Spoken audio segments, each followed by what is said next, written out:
Hi, y'all. Welcome back to the show. I'm your host, Kenzie Elizabeth, and today we have the queen, my idol, the it girl, my it girl, Kait Davis.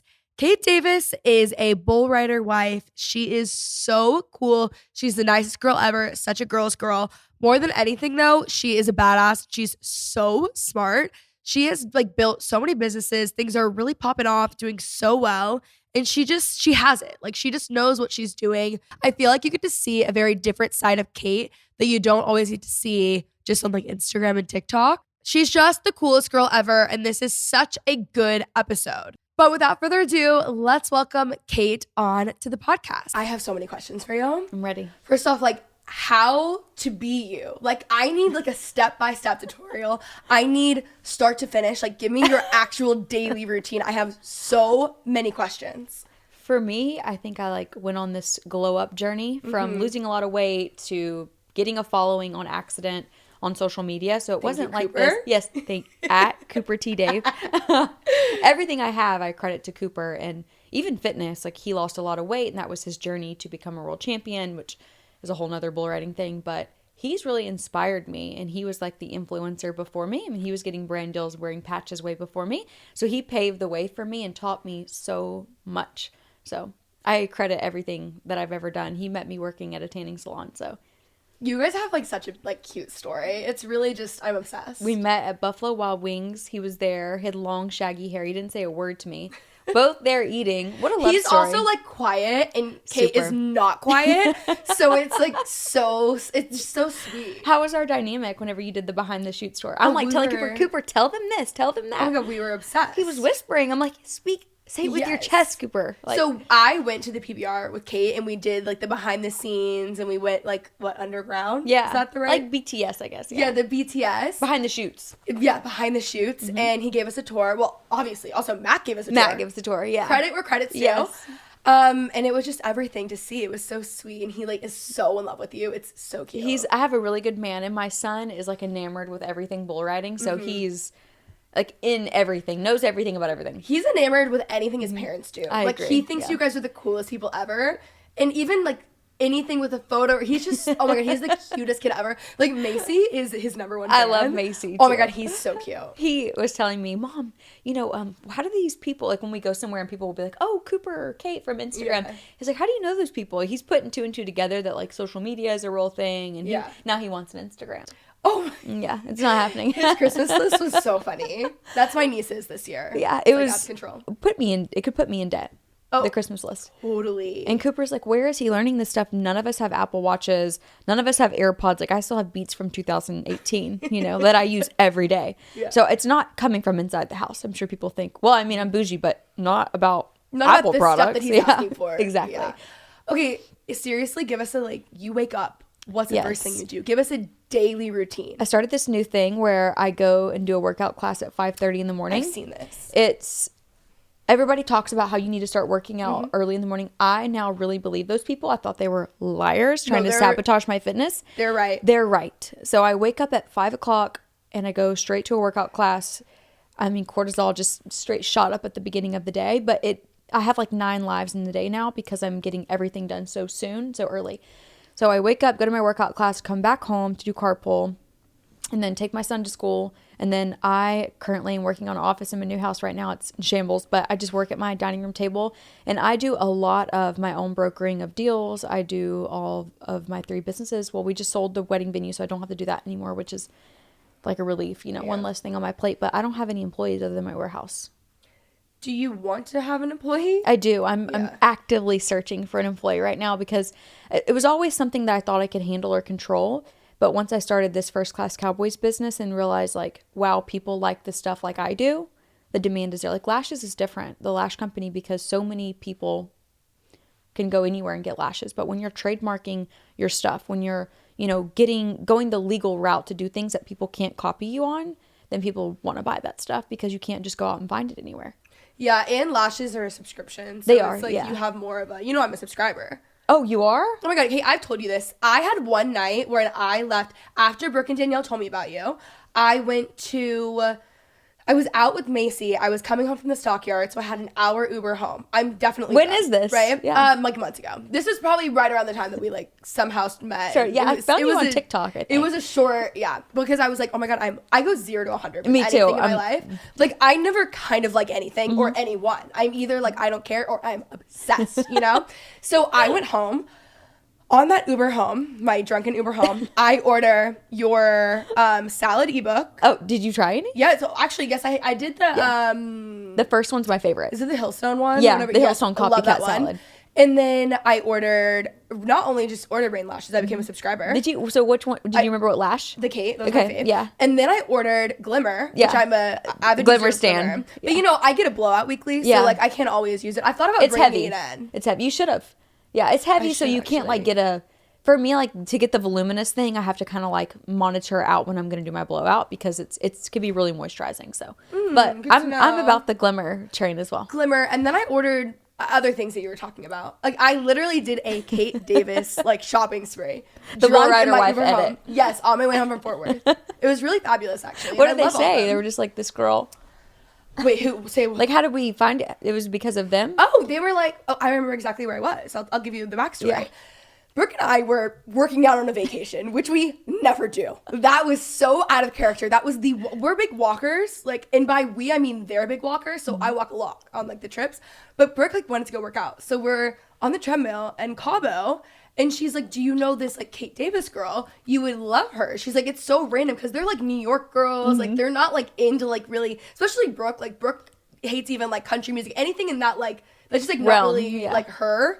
She's like, I'm obsessed with her. And Danielle's like, no, like, you don't understand. Like, we buy everything she says. We do everything. Like, we're so obsessed with her. And then I followed you. And then it was just, like, very quickly. Well, our after that. vibes match. I mean, I see pink Yes. and cowboy hats, We're very, like, similar in certain ways. And I actually went on the Revolve trip with them, and I don't think I really got to know them. I also had my son. I brought him on the Revolve trip. That was, and I was like, well, Mac bring is, him. Mac is living the dream. He was like in the restaurant, dancing around with all the girls. And once they started dancing on the table, I'm like, it's time to go night-night. It's time that we go to bed. We gotta go. Okay, so I want to talk about how you are like my it girl. Thank you. You Oh were my the God, you're ultimate making me it blush. girl. Thank you. I don't think that about myself either, by the way. I have imposter syndrome. And I'm like thinking I'm falling crazy. off as I speak. Like, It's I'm getting so crazy older. that you think that. You're also 28. 28, yeah. Hey, like, actually, I'm 26. Kait is 28. Kait has had 17 businesses, a marriage, a kid, has moved a bunch of times. I'm like a cat. I've like literally lived like 3 of my lives already. Yeah. I know. I've changed my body. I mean, like even losing weight was like the beginning of, my husband's like, I get a new wife every year. Like I love to keep it interesting, keep it fresh, change it up. You're welcome. Yeah. I don't see that. So it means a lot to hear it because I really don't see myself like that, But I also think people that do think that they are the people that quickly fall off. Totally. I was going to say it's a little bit of, I don't know if it's imposter syndrome is good, but I think humility is good. Yeah, for sure. Like that's like fine, but that's not true. I'm always like, I gotta like learn how to use TikTok better because I keep sending my I think TikToks you're to so people. good at TikTok. Really? Yes. I'm the worst at TikTok. No, you're not. You're actually very good at TikTok. I have so many saved audios that will never see the light of day because they're so behind trend. Like I'll just be scrolling and be like, okay, gotta use this one today because I'm falling behind. No, I think that it's fine. Okay, I good. think Makes you me should feel just post better. them. I'm gonna leave here feeling better about my Totally, social strategy. totally. Okay, so I just have some questions on like the back end. What out of anything you've posted online, what do you think you've sold the most of, and do you know the units? So I think I have a close number, but it's definitely going to be. So the lash company I've had since 2016, so that's different, and that's a subscription company, so it's reoccurring every month. But the hats, the Beverly Hills Rodeo in the dark emerald green, that hat, like me just not even, like I didn't even wear hats until I made my own hats. Yeah. So it wasn't like this thing. I knew I wanted to make denim, but I did not think that it was going to start with hats and merch and stuff like that. So my denim item is just now done. It's been over 2 years now. I've been seeing it on Close Friends. Yes. Oh, yeah. You've seen it for a long time then. So it's been, you can vouch for me. It's been a long time. Totally. I mean, we've changed everything. Manufacturers, colors, material. Well, I started with doing these little designs that I love to call Cooper and I Beverly Hillbillies. And he was always like, why do you call us that? I'm like, because I'm so bougie and you're so the opposite. Like we're in the Baccarat Hotel and he's riding in New York at Madison Square Garden. He has like what they call a rigging bag where they will put in their rope, their helmet, and it's covered in shit. Can we cuss? Yes. Okay, it's yes. covered in bullshit, literally. And I'm looking, like, laying in this bed in the Baccarat Hotel and thinking, like, we are literally the Beverly Hillbillies country come to town. And I used to say I wanted to make merch that said Beverly Hills Rodeo, and I looked online. No one had ever done it before. And I'm like, I'm going to trademark that. So I worked with a local artist that I went to kind of our same area. She works for Whataburger now. And I messaged her. I'm like, I want like a crest reminiscent of the Beverly Hills sign, but I want to put a spin on it, different font, and I want to add the word rodeo to it. And I trademarked that design. And I mean, I've been bumped off so many times with that design, but it truly was never done before. And I thought that was so cool that no one had thought of that. And that was my bestseller. Probably like 10,000 hats as of now since May. It's wild. Yeah. What do you think about products that aren't even your businesses though? Like you're always posting Nutrafol, Seed, you know? Like do you ever know? I never asked like BTS of like whatever. Like I feel like you've sold like 50,000 units of Nutrafol. I knew that whenever I had bought Nutrafol and I started using it, that I was a little shook. Like, why was my hair growing so fast? Like I literally have a little mohawk now from these little baby hairs. But it's not just an influencer product. Like it really is like dermatologist recommended and physician formulated. Totally. It's the best. So I'm like, I'll buy it. I started buying it on Amazon. The reviews were insane. So I started posting about it, and I'd asked my agent, and I said, can you get me a deal with them? I love this stuff, and like it's expensive, to be honest. That's where I was coming at it with. I'm like, golly, it's expensive. And it's 4 pills a day. So I was using the whole bottle so quick, I felt like. And I knew when they sent me that renewal, and it was so much money that I was like, holy shit, like they made so much money off me if they're willing to go from what they paid me the first time to the second renewal. I'm like, wow, okay. Yeah, it's working. I'm like, maybe I should just be an influencer because that's the easiest job ever, in my opinion. Yes. How did you end up, like, how many times have you re-signed that? Oh, so don't think I've ever not got a renewal in a year. And you know who I've kept the longest? And I will never work with a brand that I'm truly not passionate about or I don't love. I've probably worked with Rent the Runway for the longest. And I feel like Dime. And Dime. I've worked with Dime for over 2 years now. Yeah. Yeah. And I'm a Dime beauty girly. I don't care. Like, I don't care if people say that's an influencer only thing. I do not care. It works for me. Yeah. And I don't have zits on my face. I never have. Not saying that that's not genetic. Like, it could be. Yeah. So it may not work for some people, but it works for me. And people are always like, why not just use medical grade? Well, why? Why spend $400 on cleanser? Like, it's not going to be me. I'm going to save that for my handbag. Totally. I need a Birkin. Yeah. My Birkin doesn't disappear. That bottle empties, you know? My Birkin stays with me for life. Literally. So. What is the craziest thing you've turned down? Or even amount of money? Can I talk about what I told you? Okay. Yes. So I got this email. It was from the company directly. And anytime you get an email from a brand, you always forward it to your agent. Like, I don't let them broker my emails. They broker my deal. So I just send them. Same. I forwarded it to Claudia, my agent, and she was like, hey, this budget's kind of insane, but do you know what this product is? I didn't even look at what they were offering to send me. Yeah. And I was like, yeah, just like send me the link. And she's like, well, it's like $25,000. And I said, what? For a story set. For a story set, 3 to 5, yeah. with a link, like no reminder, no follow-up. Wow. So I was like, oh, wow. Okay, what is it? Well, it's a dildo called the Cowboy. And I said, what? So I told Cooper about it, and he said, please, I will pay you $25,000 to not do that, you know?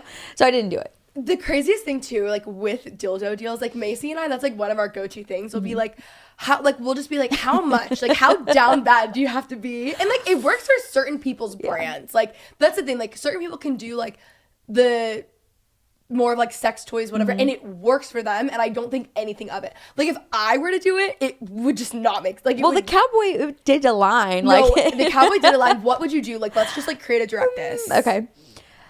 I think you have the to be wildest audible. 8 seconds. Oh, hopefully not 8. Well, 8 seconds is fine. I mean, I don't know.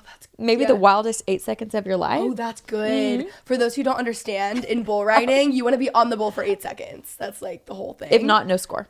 Yeah. Oh, there's no score. No, you don't. There's no score for Still 7 so much seconds. to learn. You know, I love going. Did you enjoy the PBR? Oh my God, I loved it. And the first time I went, I was like, I am obsessed. And it's my favorite thing to watch because, again, it's only 8 seconds. Yeah. So, like, it's really easy to stay engaged.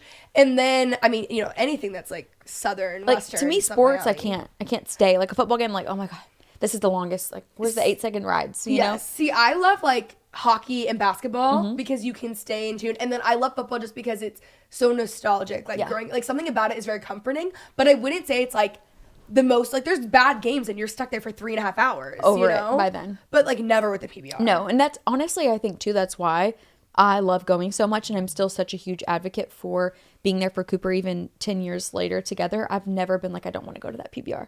Like I still feel, even though he's like maybe on the end of retirement in about 5 more years, I don't ever feel like I think I could still go to a PBR and watch even if he wasn't riding. Like he didn't ride that night that you guys were there. I know. And I don't even think the other time that I went, I don't even think he was riding. So I've never seen him ride. I know, we have to fix that. Yeah, we have to like get on that. And the number one most sold out event is New York Madison Square Garden. Really? We go there every year. They sell out all 3 days. They ride Friday, Saturday, and Sunday. They sell out all 3 days because it's just so not the norm for people in New York, and they just aren't used to it. Totally. Well, even like, not that it's the exact same crowd, but obviously a lot of people in PBR like country music. Yes. And I'm always so surprised by how many people come out in the Northeast.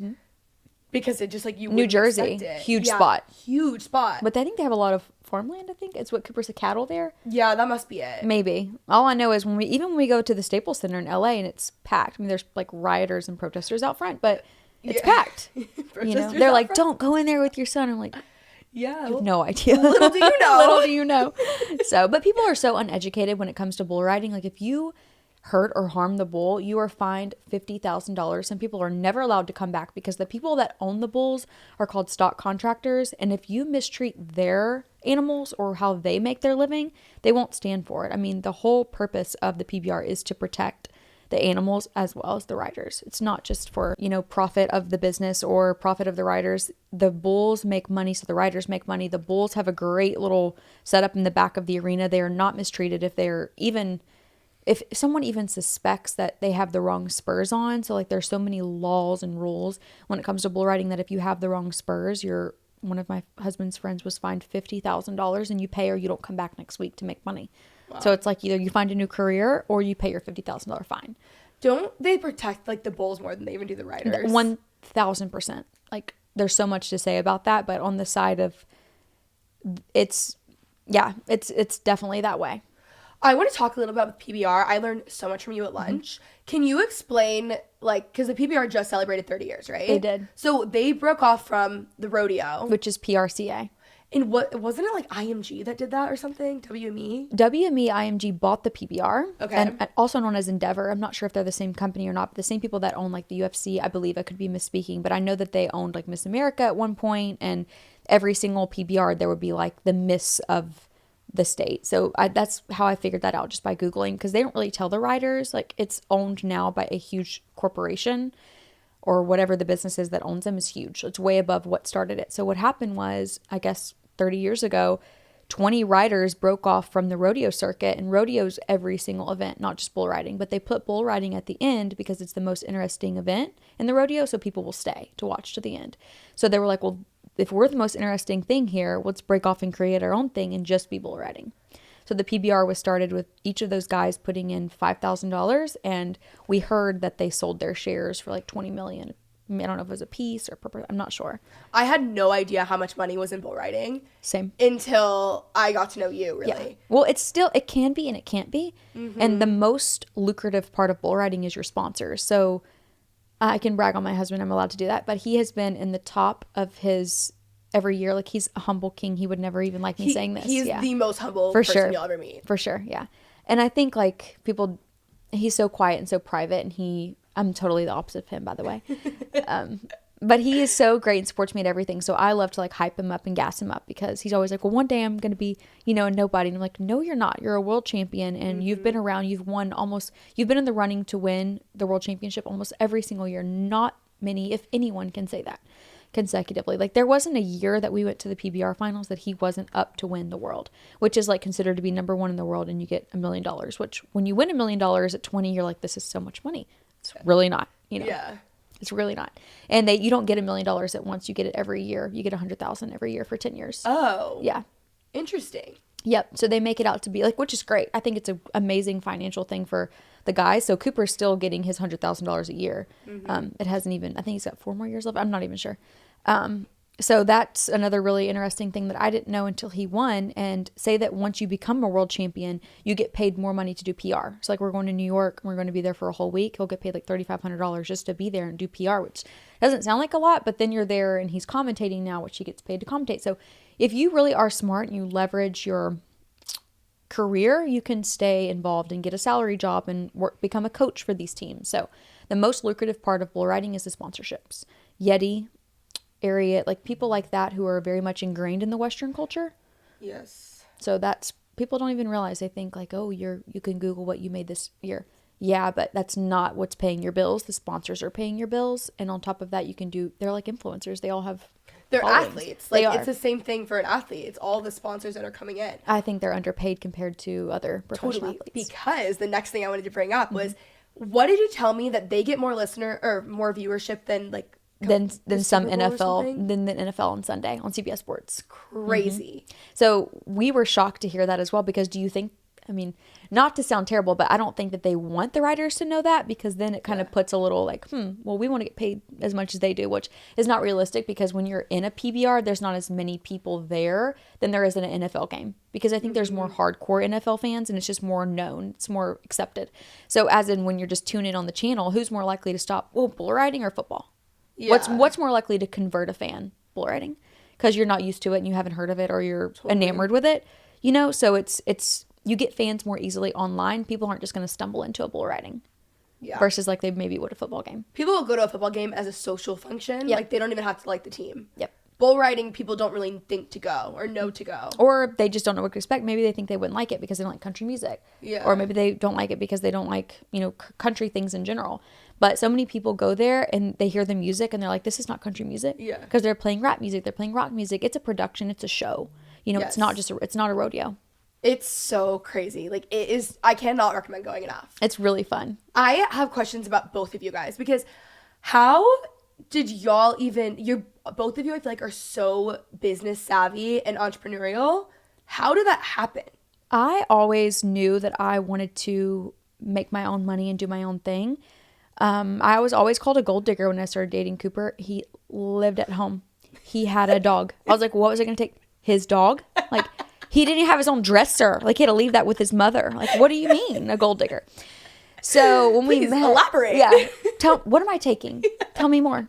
But he did, a month before we met, he had just won $60,000 at the NFR, which is the National Finals Rodeo, like the big event. Okay, $60,000. Okay, like, what was I gonna do? That's like, not gold digger No, status. please. Yeah. Like, no. It was just rude and insulting, because I was like 11 too, by the way. And I'm like, I don't even know if I'm going to marry 18, this man. Literally 18. Yeah. And I wasn't even thinking about getting married. And a lot of people think I probably think that I got married because I was pregnant.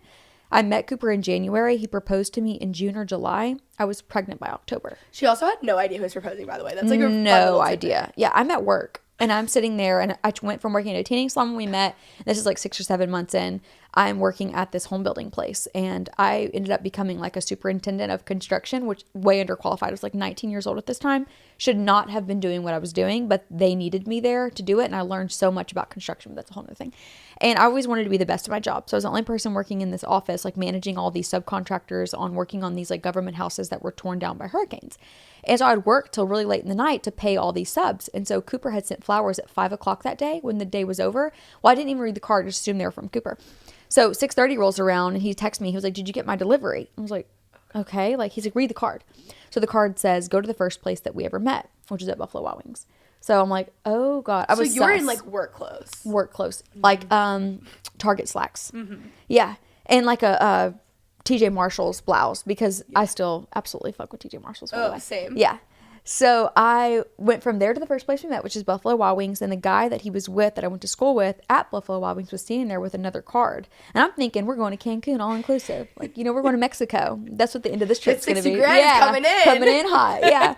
So, and he never paid for anything of mine, even still to this day. Like, I worked, I paid for my own car note, everything. I did drop out of college though.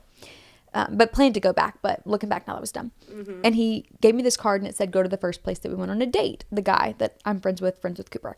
So I went to the movie theater, which was our first date. And then there was another card there at the front. I was like looking around. This guy, the attendant of the movie theater, was like, are you Kait? And I was like, yeah. So he gave me the card and it said, okay, now meet me at home. And I moved in with him at this point. So I drove to our house, or more his house. And I walked out of the door. I noticed the garage was closed, which was weird. So at that moment, I was like, oh my God, my dad's going to kill him. Like, he's going to propose to me. My dad is going to shit. So I'm walking up to the front door and there's tea lights everywhere. I'm like, oh, we're not going to Mexico. We're going to the chapel. Mexico's out of the picture. Out of the question. I'm not pregnant yet. Like, not pregnant yet. And walking up, I open the door. He has long, shaggy hair. It's on one knee, and he's like shaking like a leaf. He's so shy, so nervous. He's red as a beet. And he pulls out this ring, and he says, will you marry me? And to this day, he gives me so much shit. I said, we can try. Because I was 19, like I just wasn't sure, like, no. We can try. We can try. Every man's dream response. No, literally. And so still to this day, he was like, well, we can try. And it's a dig at, I'm like, can we do this? We can try. So I obviously got married. And then now I've been married since 2015. But we ended up getting pregnant with my sweet, precious baby boy, Mac. In 2014, I got pregnant. And then 15, I had him. And he wanted to rush and get married. And I said no. Up until the hour before up until the day before, actually, before our wedding, he wanted me to sign a prenup. And I've talked about this, I think, a lot. And his family did as well. No hate. Like, I look back now and I'm like, I would have wanted my son now. I would not have let my son date the version of me that I was when I met Cooper. Or I wouldn't have liked it, So I understand. Like, how so? I had fake boobs at 18, like working at a tanning salon. It was just not, and he's making $60,000 even in a day riding a bull. Looking from his mom and dad's point of view, I would have been on the same vibe that they were. Yes. Like, I would have been a little bit leery about it. And so looking back now, I understand why they wanted me to sign a prenup so bad. And now I wish I had, because I've got my own little empire that he jokes with me. He's like, well, I'm going to get half, Well, that's what people don't realize is that prenups also actually protect yourself. They do. It's not just the person that necessarily wants it. Yes. And now I'm like, let's do a post-nup. He's like, no, we're not. Yeah. So up until the day before we got married, we were in Lake Tahoe. It was a fight. Like, he was like, and it sounds bad of me to say that I didn't do it, but I just felt like, don't marry me then. I'm like, don't marry me then if you really think that's what I'm after. Like, I'm going to show everybody that you're going to need me more than I'm going to need you. And that was a driving force for me. I don't think I would have created any of the businesses that I've done. I don't think I would have done any of the success that I've had on anything if it wouldn't have been for him. So he truly changed my life, even when I fought him hard on certain things. And maybe it didn't end up benefiting me like this, which is fine, because I will never marry another man again. I will die married to Cooper. And I know that. No, for sure. I know I will. And I'm glad that I went down the path that I went down. So where did you get your independence from? I was raised by my dad. So my mom and dad were high school sweethearts, and my mom ended up breaking up with him. My mom lost her virginity to my dad. Like, she was so in love with my dad. My dad was like a fuck boy, like, to be honest, like tall, handsome, just straight up like that guy in high school. Ended up like screwing my mom over, taking a different girl to prom, breaking up with her. So my dad and mom split. My mom married this other guy who was my sister's dad. Ended up getting divorced with him before she had my sister. So my dad comes back into my mom's life and raises my sister. Pretends that that's his daughter. And then I come around 2 years later. So I'm my family's second. My dad's second kid. Okay. Second. Really first, but second. And my mom's second kid. So my sister does not have the same dad as me. My parents divorced when I was 5. My sister was 7. So they divorced. My mom says, I'm going to Houston. My dad looked at my mom in the face. I remember exactly what I was wearing. I was wearing a baby fat shirt. Why I had that on was like a little crystal cat. I don't even know. Still love that shirt. I remember to this day, like, what happened. And my dad looked at my mom. He said, I will take her to Mexico. You will never see your daughter again if you try to take her from me. But he understood why she was going to take Brittany, because it was her daughter and it wasn't really his daughter.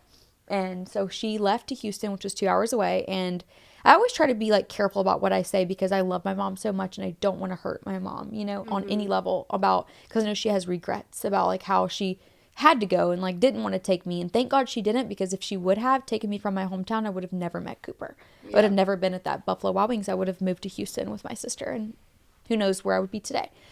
So my independence came from my dad and mom really just having no choice but to step up and like be the independent one, and came from virtually nothing. Like, I grew up in a tire shop. Like, that was my home. It was a tire shop. It's a big red building. And I'm not saying that it wasn't nice, like, but it was a tire store, in the front. Like, I knew all the workers there. And I'm not saying there's anything wrong with people that work at tire shops, but it's not normally like people that are like have college degrees and stuff. Like, it's people that you go to the tire store and like they have dirt and oil all over them. So like, that's how I grew up. Like, I was covered in dirt and oil, mud all the time. Like, even though I was such a girly girl, such a tomboy, and I wanted something different for myself, and I would tell Cooper and even tell myself, like, I'm going to be something more than this one day. And doesn't mean my area, doesn't mean my town.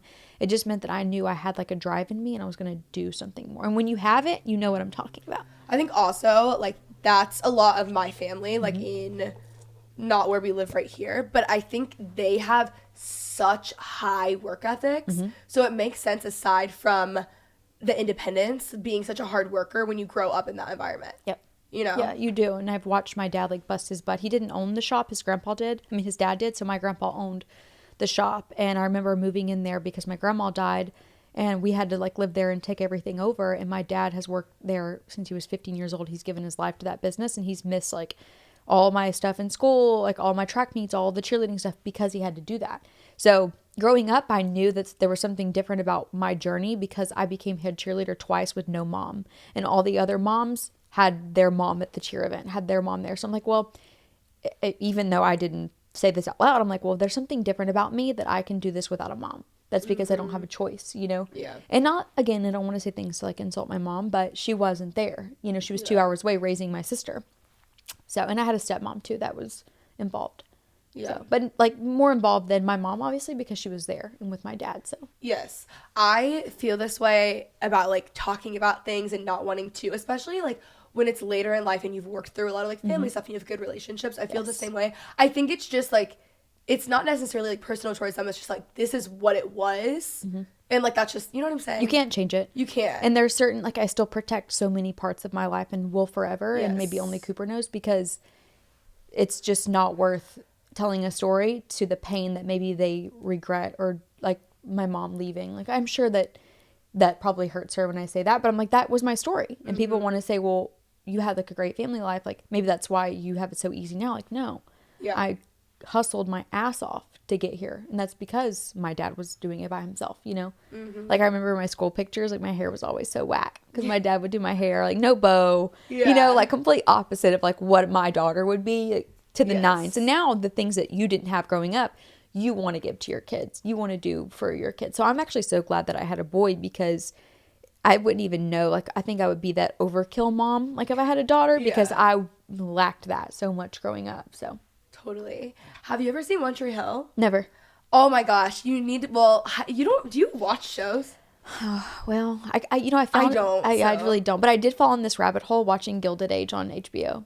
Okay, I've never seen Max, that. whatever. Here's the thing about me. I've seen about 4 series in my life, and it was when I was younger, and I will rewatch those series for as long as I live. Like Gossip Girl, like what? Gossip Girl, One Tree Hill, Nashville I actually watch as an adult, but I love Nashville. It's like my favorite place Never watched to be. it. Love that. Oh, I love Nashville though. Yes. One Tree Hill and Friday Night Lights. Never seen that either. You haven't seen Friday Night Lights? No. Kate, like, I know. I'm really you're a needed. Texas girl. I know. I really But need to I work didn't on it. watch it until I was an adult. I watched Nashville and Friday Night Lights as an adult, but I never keep up with anything. Anyways, in One Tree Hill, Uncle Keith has like an auto shop. So when you were saying that's where you grew up, like that's what I'm picturing in my head. No, like, it was. I think it's pretty much the same thing. It absolutely is. Like there's like cars on like these stilts things and like jacks and there's tires literally everywhere. And growing up, they would make fun of me. They'd be like, "Do you sleep on tires?" Because I'd get dropped off at the bus at the tire shop, and it's this huge. You have to like look it up. You can clip a picture of it for your podcast. It's called Ben's Tire. It's like it's a tire shop. Yeah. And at the top was the house, and the bottom was the shop. I have a good idea for First Class Cowboys. You should do, because Keith's auto shop, they have merch for One Tree Hill. That's like merch for the auto shop or whatever. Tire and lube. You need to do something like that, but like make it, because people love wearing stuff like that. Yeah. Like make it cool. No, okay, you've inspired me. I My think it's dad's a good gonna want to idea. cut though. Yeah. Yeah, I'll have to totally. pay it back. You know. No, totally. But now I have like, you know, a great relationship with my dad, and I tell him like I'm so thankful that I was raised here because, I mean, I even liked it back then. I wasn't embarrassed of it. Like I've had in my bio like, swear to God, Ben's Tire bitch. And I got called into the principal's office in like middle school, and I was like, well, they were making fun of me, so I was just gonna brand it like in middle, and didn't say that, but that's what I was going with it. You knew what it was. I knew what it was. Ben's Tire bitch. And it was like, you know, the B is big, the E is little, the N is capital, the S. Yeah. Wow. My dad was like, what's going on? Can you here? just get rid of the bitch? It's funny because you did that, and then also like First Class Cowboys, like leaning into what everyone has said about you. For sure. Yeah. Buckle Bunny. Did the Buckle Bunny comments bother you in the early days? Never. I loved it. I actually used to get, you know, when people would like brand those felt hats, I got a bunny with a crown on it. And I'm like, I'm so inspired by that name. And I think that they're going after what they want. It makes me so mad when people even say the word gold digger, because if a man is attractive and makes a lot of money, like it's considered a gold digger. Yeah. Like we'd all jump on the opportunity to be attracted to someone and them do well. Like, I'm sorry, what? Like, or maybe they say, well, because it's a cowboy, maybe I wouldn't go for Cooper if he didn't have money. He didn't have any money when we met. Like if he did, I didn't know because he was very regular. He drove a regular car, lived at home, you know, so it wasn't like I was just, my eye was on the prize by any means. You're also damned if you do, damned if you don't. Yes. Like, what are you supposed to do? I also don't think there's anything wrong with wanting stability. You know what I mean? Well, not many bull riders made money even 10 years ago like they do now. So it just sounded so bizarre. Like, yeah, well, that was crazy because, I mean, as we established, he didn't even have a dresser. No dresser. If he did, it was his mother's, and he had to leave it at home, you know?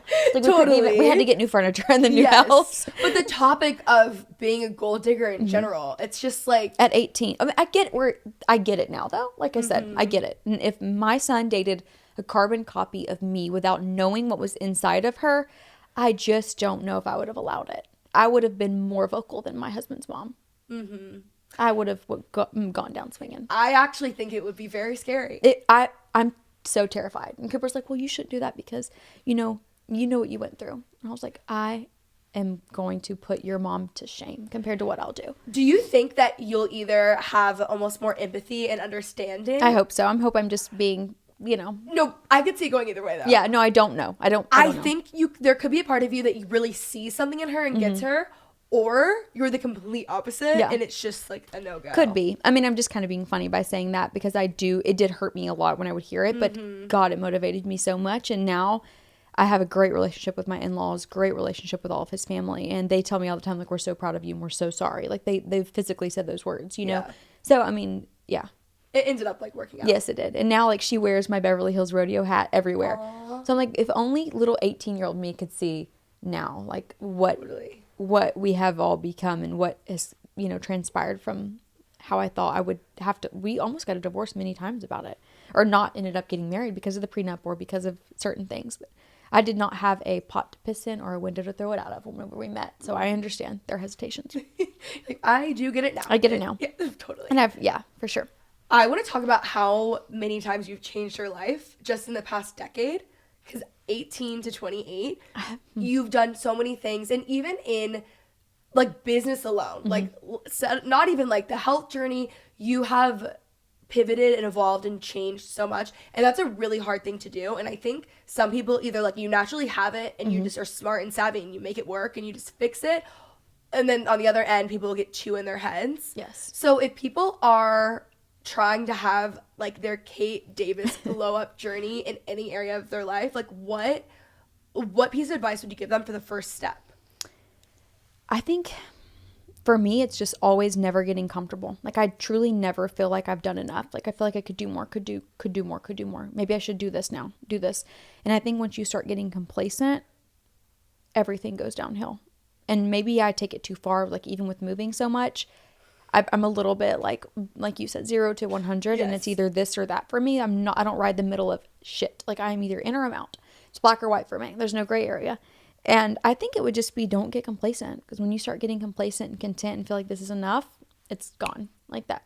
And it's never enough. It's never enough, which sounds bad to some people, but whenever you start getting, stuck, I've never been stuck. I've always felt like we're doing this, we're doing this, we're doing that. And it probably started again with always wanting what people said I couldn't have. Also, like when you say you're going to do something, you do it. Example, move back to Dallas. That house we had 8 days. Period. Baby. Yeah, and I still have the other one. So I'm like, just in and out. You're like, actually, if anyone wants to move, I literally have a house on the market. How do you do that? Like, how are you making these things happen? It's a lot of people not, I think, seeing the back conversations that me and my husband have. And I always think you've got to try something before you can just do it and say that this is the right decision. I don't think I could have just gotten an Airbnb here and lived here for a month. I just don't think I could have done that. I needed to feel real commitment. And the only reason I moved away was because I missed my family dearly. And I've never left my hometown before. Even when Cooper and I were together for the years before Dallas, we were in my hometown. So leaving there, it was like gut-wrenching in the holidays to not see my family or be 4 hours away. I just felt so lost. And that's the only time in my life I've really felt like I made a mistake. So my son, right after COVID, 2021, we moved to Waxahachie, which is a suburb of Dallas. I love Waxahachie, by the way. Oh my God, such a stand for them. They're going to think this is a Waxahachie ad. It's the best. No, it's the cutest, like, small town Hallmark. vibe. Oh my God, I love the downtown area. I love Waxahachie. Me too. Big Al's there. It's the best restaurant. So, and it was close to home. It was like 3 hours instead of Dallas being 4 to our hometown. And we just randomly found this house online. And Cooper's like, let's just go look at it. We drove to Waxahachie. We never really even visited Dallas ever. And we loved the house. We ended up getting there. And then the school district, my son did not like the school. And this is 2021. So we're like, well, let's just go look at like private schools. There was no private schools that we liked. There was one in the town. Well, we found one in Dallas. And that's another reason that we ended up moving from Waxahachie to Dallas. It was an hour commute to school. Wow. Yeah. So hour there, hour back. Hour there, hour back. Because we don't just hang out in Dallas all day, you know? Yeah. So then we're like, we need to move to Dallas because we need our son to be close to the school. We moved to Dallas. That's when the homesick started setting in for me because it was such a big city. It was so different. And versus Waxahachie was still really small. Like you said, I almost sometimes regret leaving Waxahachie. I think I would have stayed in that house forever. But it wasn't the school that Mac loved. And he now is like ride or die for his school. That was the main thing he wanted to go back to. I have never seen a kid love a school so much. And he raved to you about it. So you know. Yeah. Yes. Oh, I know all about it. Yes. I know like the social scene. Yeah. There. Literally. He has a girlfriend. It's like intense. Oh, yeah. And he still kept up with all the friends. The mom still reached out to me when we moved back home. It was just a sense of community that we've never felt before, even though this wasn't our home. So we go back home because I tell Cooper, I'm like, we have to go home. Like, I miss my family. He's like, no, we don't need to go home. We've moved twice. Like, we probably should stay here and just try to stick it out. Can't. Like, when I get my mindset on something, we're doing it. So we bought a house before we sold our Dallas house. It was right next door to his aunt and loved the house too. I called it my notebook era. I'm constantly in new eras. I don't know what this era is now. We're waiting to name. We're waiting. Maybe Dallas 2.0. I love that. Yeah. So we get the house and at our hometown, and then I'm like, oh God, I've made a mistake. Mac is crying all the time about school, wants to move back. Like, seeing your son who feels like he was raised in Dallas area, even if he wasn't, he went from COVID to Dallas. So to him, that was his home. So seeing your son cry about not being where he wants to be, and I thought to myself, if I stay here, he'll probably end up being a bull rider. Loved Dallas. Yes. He wanted to go back, and I missed it too. I missed all my friends here. And also going from Dallas to back home, things change so much. And so you don't realize how much things have changed and the way you feel and you're different as a person until you get back home. And I don't think I'm better than my hometown. I don't think I'm better than anything. But I just felt like I no longer connected with the people that I once connected with there. And that was another reason that we left, because we yearned for something different. And then I feel like really fulfilled here. Yeah. So it was just, well, because I started following you like pretty much right as you'd moved, and I was like, this is horrible. Why are you going? Yeah. This is not what I wanted to hear. All my friends, they threw me a going away party in January, and one of my great friends, Britt, threw me this beautiful like crystal glass going away party, like a cake. We were all dressed up. It's a theme, and like a few months later, I was like, hey girl, I owe you a party. And she was like, what do you mean? I'm like, I'm coming back home. Yeah. She's like, here home? I'm like, yeah, I'm coming back home. So we laughed, but she was like, you're not. I'm like, yeah, I've already got a house. No, like, I really am. I already have a house. So I owe her a birthday party this year. Totally. I'm going to like try to like copy the whole same thing she made for me. And good idea. So, and then that made me feel like, wow, I'm leaving the people that I really like love and connect with. I love my people back home, but it's just different. Like, I feel like I'm the same as the people I've met here. Yeah. Sometimes you just outgrow, and I don't even like the term outgrow, because it's like, it's not a better or worse. No, it's not. It's just different. It is. You're just in a different place. And I hate the whole like saying, if you stay in your small town, like you're not worthy or you're not as good. I hate that because there's something so amazing to me about my hometown that no town will be able to duplicate. But I think it's just my family, not necessarily the hometown aspect of it. It's just the people that I really, really like have raised me are there.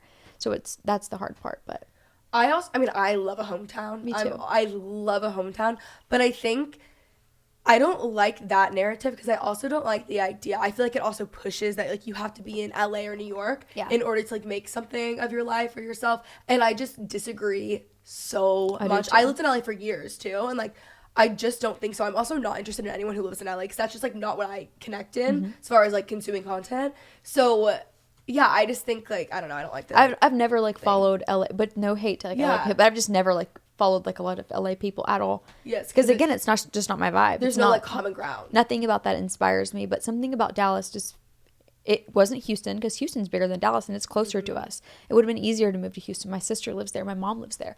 But I remember visiting here. I don't know if you believe in this manifestation stuff, which maybe you don't. Yes, I do. Okay. Yes. Well, it's very important to me. And I didn't know what I was believing in until I was in Dallas. It was 2020. We were evacuating from a hurricane because we have hurricanes where we live. So we have to literally evacuate and go north. And Houston is also underwater.